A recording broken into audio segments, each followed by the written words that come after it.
Hello friends, in this video நம்ம illustration number 3 பார்க்குறோம், page number 27. A mobile manufacturing company finds that while it cost 6.25 each to make ஒரு விஷயத்தை செய்கிறதுக்கு 6.25 each and the same is available at 5.75 in the market. ஒரு விஷயத்தை நம்ம வந்து manufacture பண்ணோம்னா நமக்கு 6.25 ஆகுது, அதே ப்ராடக்ட்டை நம்ம வெளியிலேருந்து வாங்கணும்னா 5.75 ஆகுது. இப்போ நம்ம இந்த 6.25 வந்து செஞ்சா ஆகுதுன்னு சொல்கிறாங்க.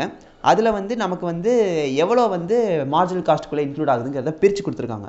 அதில் material cost 2.75, labour cost 1.75, other variable 0.5, அப்புறம் டெப்ரிசியேஷன் அல்ல அதர் ஃபிக்ஸட் காஸ்ட் ஒரு 1.25. இதுதான் நம்ம இதுக்கான வந்து பிரேக்கப்பு.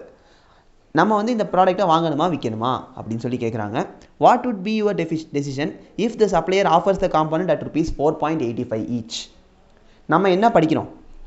மார்ஜினல் காஸ்டிங் படிக்கிறோம். ஸோ மார்ஜினல் காஸ்டிங்கில் வந்து நம்ம எதை மட்டும் தான் இன்க்ளூட் பண்ணணும்னு சொல்லியிருக்கோம்? வேரியபிள் காஸ்ட்டை மட்டும் தான் இன்க்ளூட் பண்ணணும்னு சொல்லியிருக்கோம். ஸோ இதில் வேரியபிள் காஸ்ட் என்னென்ன? மெட்டீரியல் ஒரு வேரியபிள் காஸ்ட்டு, லேபர் ஒரு வேரியபிள் காஸ்ட்டு, அப்புறம் அதர் வேரியபிள்ஸ் ஒரு variable cost. So 2.75 plus 1.75 plus 0.5 இந்த 3 தான் நமக்கான வேரியபிள் காஸ்ட்டு. ஸோ டோட்டல் வந்து ₹5. இந்த 1.25 எடுக்கக்கூடாது. ஏன் எடுக்கக்கூடாதுன்னா இது ஃபிக்ஸட் காஸ்ட். அப்சார்ப்ஷன் காஸ்டிங்க்கு ஃபிக்ஸட் காஸ்ட்டை இன்க்ளூட் பண்ணிக்கலாம். ஆனால் நம்ம படிக்கிறது வந்து மார்ஜினல் காஸ்டிங். ஸோ மார்ஜினல் காஸ்டிங்க்கு இந்த ஃபிக்ஸட் காஸ்ட் இன்க்ளூட் ஆகக்கூடாது. ஸோ நம்ம ஒரு ப்ராடக்ட்டை வந்து மேனுஃபேக்சர் பண்ணோம்னா நமக்கான செலவு எவ்வளோ? ₹5. அதே ப்ராடக்ட்டை வெளியே வாங்கினா எவ்வளோ? 5.75. பர்ச்சேஸ் பண்ணால் 5.75.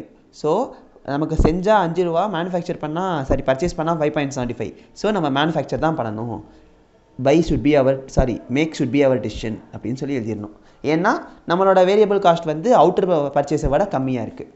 அதே மாதிரி what would be your decision if the supplier offers the component at ₹4.85. Suppose இந்த 5.75க்கு பதிலாக ₹4.85 அந்த சப்ளையர் வந்து அதை சப்ளை பண்ணாருன்னா நம்ம ₹5 கொடுத்து செய்வோமா, இல்லை 4.85 கொடுத்து வெளியே வாங்குவோமா? 4.85 கொடுத்தா வெளியே வாங்குவோம். அந்த கேஸில் இது வராது, இது வந்துடும். That's all. நமக்கு பார்க்க வேண்டியது இதில் வந்து தெரிஞ்சிக்க வேண்டிய ஒரு முக்கியமான பாயிண்ட்டு, நம்ம பார்க்குற கண்டிஷன் எப்போவுமே என்னவாக இருக்கணும்? வேரியபிள் காஸ்ட்டை தான் வந்து நம்ம கன்சிடர் பண்ணணும். ஃபிக்ஸட் காஸ்ட் இருந்துச்சுன்னா அதை எலிமினேட் பண்ணிடணும். இதுதான் வந்து நம்ம மார்ஜினல் காஸ்டிங்கான ஒரு இம்பார்ட்டண்ட்டான ஒரு கான்செப்ட். ஃபஸ்ட் செம்லேயுமே நீங்கள் பார்த்தீங்கன்னா நம்ம இதில் எல்லாத்தையும் எடுத்திருப்போம். இந்த ஃபிக்ஸட் ஒரு இடம் நம்ம எடுக்க மாட்டோம். ஏன் எடுக்க மாட்டோம்? ஏன்னா நம்ம பண்ணுறது மார்ஜினல் காஸ்டிங். இந்த கான்ட்ரிபியூஷனை வச்சு தான் நம்ம மிக்ஸ் கண்டுபிடிச்சோமே தவிர ஃபிக்ஸட் காஸ்ட்டை வச்சு நம்ம மிக்ஸ் கண்டுபிடிக்கலை. அந்த ஒரு காரணத்துக்காண்டி தான் நம்ம மார்ஜினல் காஸ்டிங்கில் எப்போவுமே ஃபிக்ஸட் காஸ்ட்டை எடுக்கக்கூடாது.